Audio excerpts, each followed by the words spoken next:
souhaite le plein succès. Je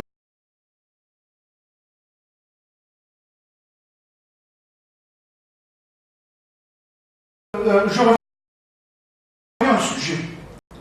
L'intitulé du sujet a été inscrit dans la liste des axes posés dans le laboratoire de recherche, transport et logistique. Il a été choisi dans cette liste. Donc l'impétrant s'est soumis volontairement aux énonciations pédagogiques de son laboratoire et particulièrement de son président, M. Abdallah Marich. En ce qui concerne le sous-titre, choix ou nécessité, il a été posé au cours des travaux la question de savoir, chaque titre de thèse devait avoir un sous-titre. Alors, M. Marich a proposé, et l'impétrant a accepté, et la recherche a pris cette voie. Effectivement, dans les résultats tirés, l'impétrant a bien montré que la mondialisation, que l'harmonisation du droit et la mondialisation, et particulièrement la mondialisation du droit des affaires, l'OMC et tout ça, il a bien montré qu'ils ont imposé au Maroc de concevoir de nouvelles lois pour l'organisation du port et de la logistique de cette loi. Et donc, pour revenir à la bibliographie, je ne vais pas tarder, la bibliographie est riche et très diversifiée, mais son instrumentalisation a été très efficace parce que la peur du plagiat impose à l'impétrant de citer les références de ses sources pour éviter toute critique, pour éviter tout équivoque. Et c'est ce qu'il a fait. Et pour moi, personnellement, c'est l'appareil critique qui montre l'importance de la démonstration faite dans le corpus des développements. Je l'ai dit. En ce qui concerne les journaux, moi, personnellement, je lui ai proposé, lorsqu'il n'a pas trouvé de référence, je lui ai proposé de revenir dans les journaux, dans les quotidiens ou dans les hebdomadaires. Rien n'empêche l'usage universitaire de la recherche scientifique. La coutume déontologique universitaire impose aux chercheurs de trouver des moyens pour développer ses avis, pour développer ses idées. L'impétrant, il a fait des enquêtes sur place, il a fait des entretiens, il a trouvé des documents. La preuve en est que les annexes qu'il a proposées sont très riches. Je pense que M. Zahir a dépouillé cette bibliographie et que j'y suivi de très près. Parce que cette bibliographie apparaissant très riche et très diversifiée, on a l'impression que l'impétrant l'a posée sans l'avoir consultée. Je vous garantis ici que M. Pâtre a dépouillé cette bibliographie. Il a fait d'abord une lecture exploratoire, ensuite il a fait une lecture avec prise de notes qui lui ont servi de présenter ses développements et son analyse.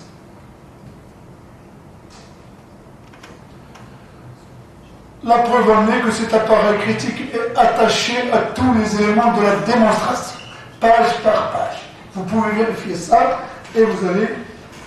C'est vrai, je remarque que monsieur, je vous l'ai dit, a eu raison de dire qu'il fallait instrumentaliser aussi les annexes.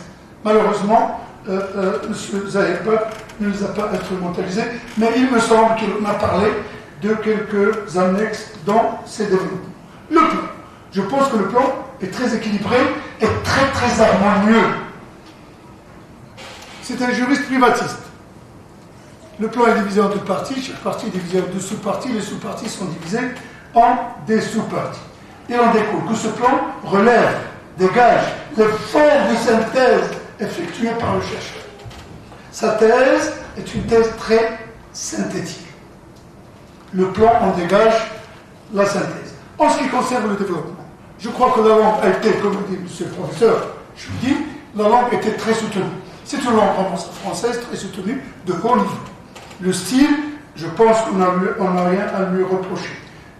Mais l'étudiant a mis un peu de sel dans sa thèse, parce que la déontologie de la recherche scientifique impose que si l'étudiant ne trouve pas de moyens pour développer ses théories, pour développer sa démonstration, il a le droit de faire des plongées dans les autres sciences sociales, de faire des intrusions dans les autres sciences sociales, pour en faire ressortir des éléments qui lui permettent de développer son analyse. Et c'est ce qu'il a fait. Il a fait des intrusions dans l'histoire, il a fait des intrusions dans la science économique, et il a fait des intrusions même en droit public.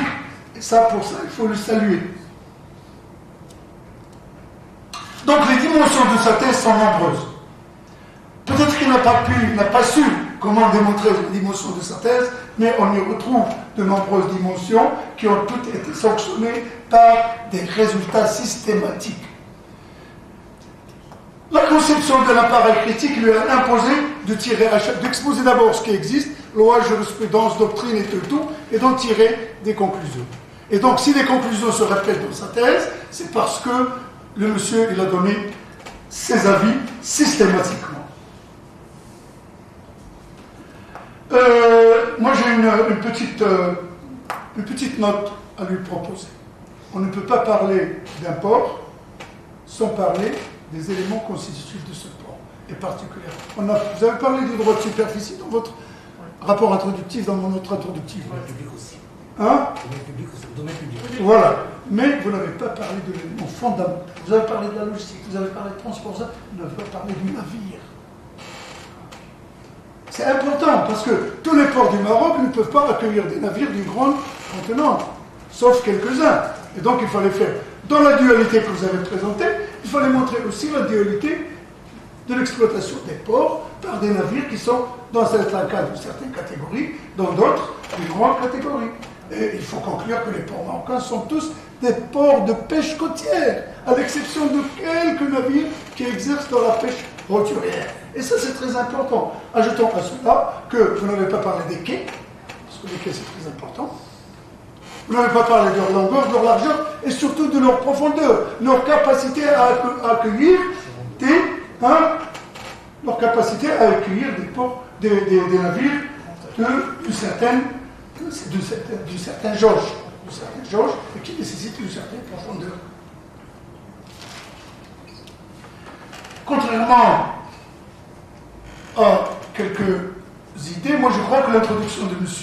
Zahir Badr a été respectueuse de la méthodologie juridique. Elle a été respectueuse scrupuleusement. J'ai veillé parce que les muscles d'un chercheur sont exhibés déjà dès l'introduction. Dès l'introduction, on a l'impression que celui-là, c'est un grand chercheur, ou alors c'est quelqu'un qui essaie de s'initier à la recherche scientifique. Donc dans cette introduction, moi j'ai retrouvé tous les éléments constitutifs de celle-ci. J'ai retrouvé l'idée générale, j'ai retrouvé les définitions. Bien entendu, dans les définitions, là je rejoins l'observation du professeur Tarta. Quand on parle de définition, il faut parler de la nature juridique, il faut parler de la qualification, c'est ce qu'il t'a dit, et il faut parler, en quelque sorte, du droit comparé, un petit peu du droit comparé. Donc qualification, nature juridique, et puis un peu de droit comparé. Ce qui n'a pas eu.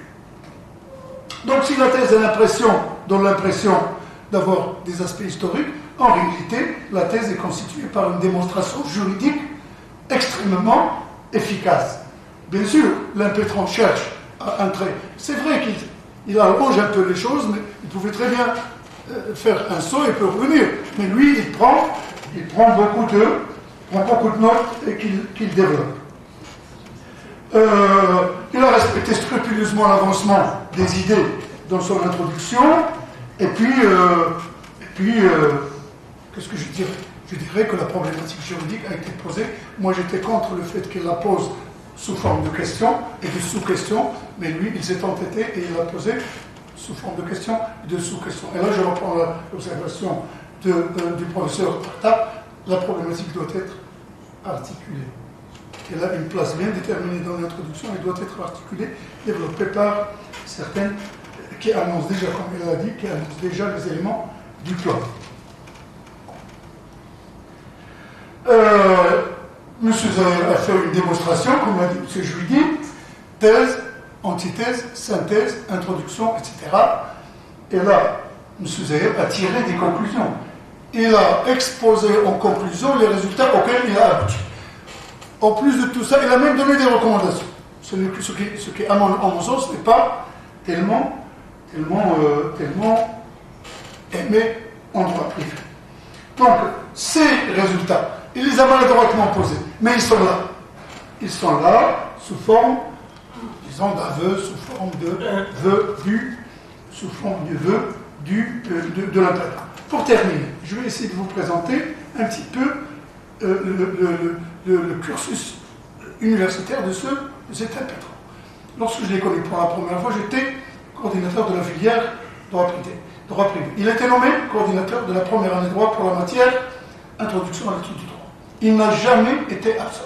Au contraire, il me harcelait à la fin de chaque cours par des questions, j'ai pas compris ceci, j'ai pas compris cela. Et là, j'ai eu une idée sur cet étudiant et je savais qu'il allait partir très loin dans ses études universitaires. Il a été toujours d'une grande assiduité. J'ai jamais remarqué son absence ou son retard. Quand je rentre à l'amphithéâtre, il est toujours dans la première classe. Il est d'une parfaite régularité. De la sorte, il avait à chaque cours quelque chose à me demander. En plus, son assiduité, sa régularité, sa persévérance lui a permis de recevoir les prix de notre imminente université. Il a eu au moins 3 prix. Il a été major de la promotion en licence droit privé, il a été major de la promotion en première année master, il a été major de la promotion en deuxième année master. Il a reçu les félicitations de notre université et particulièrement de son président, et il a aussi même une récompense pécuniaire. Et ça, c'est très important pour un étudiant. Ça, c'est très important pour un étudiant de son aujourd'hui. M. Zahir se prépare à intégrer, il est déjà nommé un haut cadre de l'État marocain. Déjà nommé. C'est un haut cadre, parce que c'est quelqu'un qui a souffert pendant sa vie universitaire, mais Dieu merci, aujourd'hui, il se retrouve dans une situation très confortable. Je le félicite pour le travail, encore une fois, pour le travail qu'il a réalisé. Je lui souhaite bonne chance et plein succès dans sa vie, aussi bien universitaire que professionnelle. Merci, M. le Président. Ces éloges